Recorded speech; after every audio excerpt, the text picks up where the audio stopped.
Bonjour à toutes et à tous, c'est la deuxième fois que je fais une vidéo le lundi.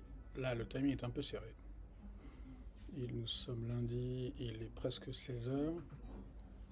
Je reviens d'une intervention auprès d'une classe préparatoire de ce qu'on appelle maintenant UCG, c'est-à-dire les classes préparatoires aux grandes écoles de commerce à Louis-le-Grand. La question qui était abordée, c'est la question du jugement. Donc évidemment, on a parlé du jugement esthétique, et évidemment, j'ai essayé d'expliquer que le jugement esthétique, au fond, pour moi, n'était qu'une part, finalement, quasiment accessoire de la critique de cinéma. Bon, c'était... Peut-être que j'y reviendrai un peu dans une autre publication. Il se trouve que j'ai fait ma classe préparatoire aux grandes écoles de commerce à Louis-le-Grand et que c'était la première fois que j'y remettais les pieds, donc depuis plus de 30 ans. Donc pour moi, c'était pas rien. Et là, je vais prendre d'ici une toute petite heure, un peu moins d'une heure, le train pour rentrer chez moi en Franche-Comté, en Haute-Saône, à Pem. Et donc entre les deux, comme je voulais vraiment faire cette vidéo là cet après-midi, j'ai pris place dans un endroit un peu exotique pour moi et qui explique pourquoi je quasi chuchote dans un espace, dans une corner station, un espace de coworking au premier étage, euh, dans l'hôtel Accor qui est celui de la gare de Lyon. Voilà, on entend peut-être derrière moi des discussions façon coaching. Alors, de quoi je souhaite parler dans cette vidéo? D'abord, je souhaite parler de ce dont tout le monde parle ces jours-ci en tout cas, et qui est donc le film de Chloé Zhao, Hamnet, que je suis allé voir samedi à Strasbourg, au Cinéma Star. Et Arculon, un peu, parce que je pressentais que le film ne me plairait pas tellement. J'avais rattrapé avec retard, comme souvent les précédents films, ou au moins quelques-uns des précédents films de Chloé Zhao, que j'avais pas détesté du tout, mais qui m'ont pas non plus laissé une impression favorable et impérissable. Bon. Donc Hamnet, c'est ce film qui va sans doute remporter un certain nombre d'Oscars, qui raconte la genèse d'une pièce assez célèbre qui s'appelle Hamlet, et qui la raconte en accordant une place que, semble-t-il, l'historiographie ne lui accorde pas, ou a oublié de lui accorder, à l'épouse de Shakespeare, Agnès. Alors, en sortant de la salle, j'étais tenté de dire que le film était presque pour moi une bonne surprise. J'en suis un peu revenu depuis, mais deux choses ont quand même constitué une surprise pour moi dans ce film. D'abord, euh, un certain nombre des plans dans ce film sont des plans larges. Donc peut-être on comprend la raison tardivement, parce que c'est comme si c'est tardivement qu'on comprend que en fait, c'est presque comme si on était depuis le début au théâtre, même si au théâtre, de fait, on y vient que quasiment in extremis. Donc les plans sont larges. Alors, il y a la nature, les arbres, les mousses, les feuilles. On se croirait presque chez Malik, même si en vérité le cinéaste auquel ce film m'a fait penser irrésistiblement, et pas simplement en raison de la présence d'Emily Watson, c'est Lars von Trier. Le côté catastrophe qui s'abattent sans aucune raison, monde de sorcières, enfin cette espèce de mélodrame superlatif où tout va mal, pour des raisons qui nous échappent. Mais bon, donc j'ai été surpris par les plans larges, à l'intérieur et à l'extérieur. Ce qui m'a surpris, c'est que souvent, la largeur des plans fait que les visages, qui sont par ailleurs tellement importants dans les moments d'émotion, ou les expressions de visage, en particulier celles de Jessie Buckley, prennent beaucoup de place. Mais là, souvent, on ne voit pas les visages. Et je me suis dit que c'était quand même, disons, plutôt courageux, et inattendu et courageux.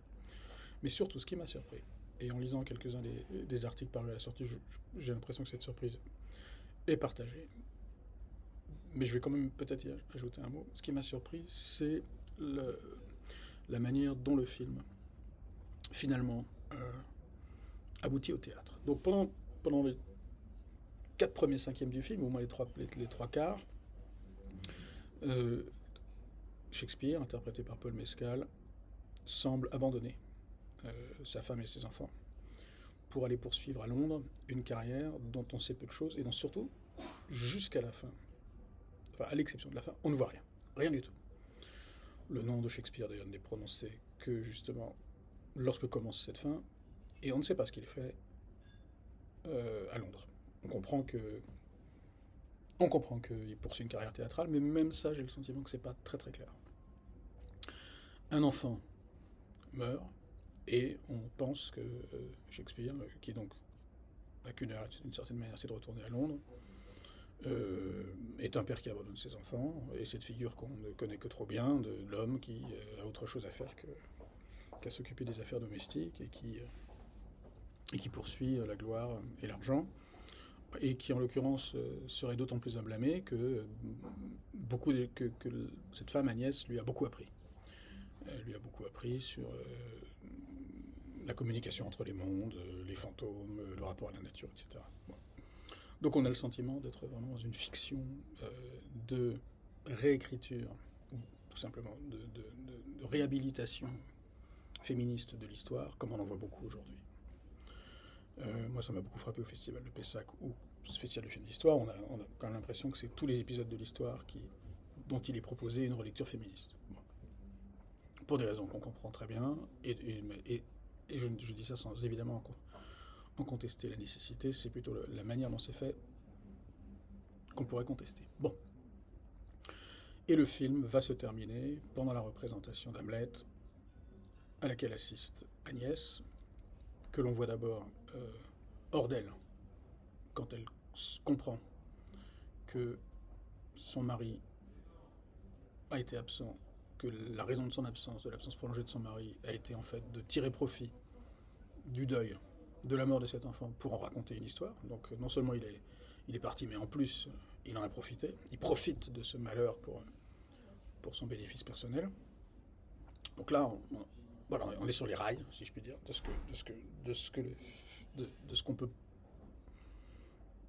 qu'on croit être le film avant de l'avoir vu. Bon. Et puis, la représentation évolue, et Agnès est progressivement bouleversée, et on comprend que Shakespeare, Paul Mescal, n'a pas tiré profit de cette histoire, mais qu'il s'agit véritablement d'une pièce de deuil, et que c'est la douleur de cet enfant mort qui véritablement est au cœur de la pièce. Bon, alors là, il se passe plusieurs choses pour moi. On peut évidemment incriminer le film, le roman dont il est adapté, et le film de Chloé Zhao, de proposer une explication extrêmement, biographique, psychologique, d'une pièce qui pourtant, qui a été, pour lesquelles on a proposé un nombre extrêmement important d'interprétations, et dont on peut juger que en privilégier une seule et de cet ordre-là est extrêmement réducteur. Mais moi, c'est pas vraiment ce qui m'a frappé en vérité. Ce qui m'a frappé, c'est le début de ce grand moment théâtral fonctionne de manière très claire sur une opposition entre la profondeur du monde naturel et forestier dont vient Agnès, et profondeur à laquelle elle a initié son mari, et l'absence de profondeur du théâtre, où le décor également sylvestre est peint, et où ce trou de verdure, signifiant bien des abîmes, sur lequel le film s'est attardé à de très nombreuses reprises, est devenu un décor. Il y a donc d'abord une opposition très claire entre la profondeur de la nature et la superficialité, au sens propre, du théâtre. Donc on est mis dans la situation de se dire que, au fond, l'œuvre de cet homme est une réduction, oui, de 3 à 2 dimensions, entre autres, d'une expérience beaucoup plus riche. Et au fur et à mesure que la représentation d'Hamlet progresse, on réalise des choses dont certaines sont, à mon sens, loin d'être sans intérêt et inattendues. D'abord, c'est Shakespeare lui-même qui interprète le fameux spectre. Et ça augmente à ce stade le courroux de son épouse, parce que c'est comme, elle le dit d'ailleurs, il a échangé la place. C'est-à-dire, c'est comme si lui était devenu le mort, il a pris la place de l'enfant mort. D'une certaine manière, il s'octroie le privilège d'être celui qui apparaît, celui auquel on pense, celui qu'on regrette. Donc il se met à cette position, Tandis que l'acteur qui interprète Hamlet, lui, manifestement a été casté pour ressembler au fils mort. J'espère que tout ça n'est pas trop confus. Et puis au fur et à mesure, on comprend que cette inversion, cet échange n'est pas celui-là, on comprend que la pièce est véritablement construite, non pas comme une exploitation artistique dans le mauvais sens du terme, mais comme une vraie pièce de deuil. Alors moi, ce qui m'a intéressé, c'est plusieurs choses. D'abord, on est quand même au cœur des questions qu'on se pose aujourd'hui à tout bout de champ, c'est-à-dire dans quelle mesure est-ce que une œuvre d'art a le droit ou n'a pas le droit de fonctionner comme exorcisme, comme deuil, même lorsqu'il ne s'agit pas véritablement de deuil de la perte de quelqu'un, dans quelle mesure est-ce qu'une œuvre d'art a droit ou tous les droits pour fonctionner comme exorcisme, comme deuil par rapport à une expérience vécue. Bon, on est complètement là-dedans. Et quelle est ou quelle doit être dans cette opération la juste répartition, je dirais, des prérogatives masculines et féminines. Bon. Pour le dire nettement, et tout le monde semble en convenir, on vient voir un film féministe, ou en tout cas, on vient voir un film où le féminin est remis à sa juste place, et on s'aperçoit que, en fait, le discours porté par le film n'est pas celui-là. Qu'au fond, il est heureux, il est bien, il est remarquable, il est grand même, que Shakespeare ait pu tirer Hamlet de cette expérience. Bon. Et qu'au fond, son épouse avait tort de débarquer au théâtre telle une furie, en se disant mais qu'est-ce qu'il a fabriqué, pourquoi il a laissé tomber sa famille. En fait, elle comprend qu'il n'a pas du tout laissé tomber sa famille. Alors ce qui est étonnant, c'est que c'est déjà cette différence entre ce qu'est vraiment le film et la perception qu'on peut en avoir a priori. On pourrait même dire la différence entre ce qu'est le film et la manière dont il se vend, dont il est vendu au public. Mais j'irais presque jusqu'à dire qu'il n'est pas du tout sûr que de cette dimension, disons, non féministe, j'irais pas jusqu'à dire misogyne, encore que on pourrait aller jusque-là, il n'est pas du tout sûr que les autrices du film soient conscientes. Et l'on ne peut pas s'empêcher de se dire, face à un film comme celui-là, que les histoires aujourd'hui, celles qu'on connaît, les histoires appartenant à l'histoire avec un grand H, l'histoire de la culture, mais l'histoire politique, font l'objet aujourd'hui d'une d'inversion telle, souvent de manière strictement symétrique, où en fait le féminin vient occuper la place du masculin, et que cette inversion a un caractère si systématique et si symétrique qu'il devait bien arriver un jour que quelqu'un se prenne les pieds dans le tapis et fasse une inversion de trop, si je puis dire, et pour tout simplement remettre les choses à leur place. Et au lieu de contester à juste titre le statu quo, ne fasse que le renforcer. Ça amène quand même une remarque, pour clore cette vidéo qui est déjà un peu longue, ça amène quand même une remarque. La remarque, c'est la suivante. Que la place des femmes ait été scandaleusement sous-estimée par l'histoire culturelle, par le cinéma. Je veux dire, il faudrait vraiment être le dernier des je ne sais pas quoi pour le contester. Mais s'il ne s'agit que de raconter les mêmes histoires en se contentant d'y redistribuer les places, les mêmes histoires, selon le même rapport entre le biographique et l'esthétique, entre la vie et l'œuvre, entre la cause et la conséquence, s'il s'agit simplement de permutation de places, alors on peut juger que c'est insuffisant, que ça ne change rien à l'affaire, si c'est simplement les mêmes histoires, mais racontées différemment. Remarque qu'on pourrait faire, que je me suis fait aussi à propos de la femme de ménage. Non seulement on peut juger que c'est insuffisant, mais aussi on peut se dire, tiens, qu'est-ce qui nous assure qu'on ne va pas, j'y reviens, commettre la permutation de plus, et en fait, remettre l'homme à cette place dont on aimerait bien, et moi le premier, le détrôner.